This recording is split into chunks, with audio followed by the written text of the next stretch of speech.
The U.S. shift towards protectionism doesn't seem to be going away, with Washington looking to place tariffs on imports from China and the European Union.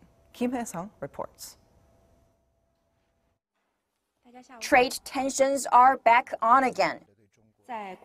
When it comes to international relations, each and every flip-flop will only lead to further depletion and squandering of the country's credibility and reputation. That's China's response to renewed threats from the U.S. on trade, with Beijing warning that it is ready to fight back if Washington is looking for a trade war.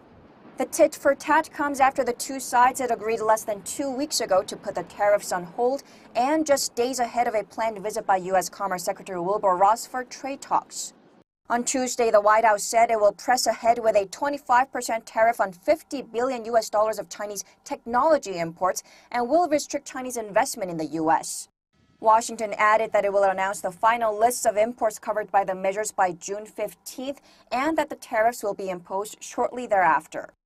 At the same time, trade tensions between the U.S. and the EU are also brewing.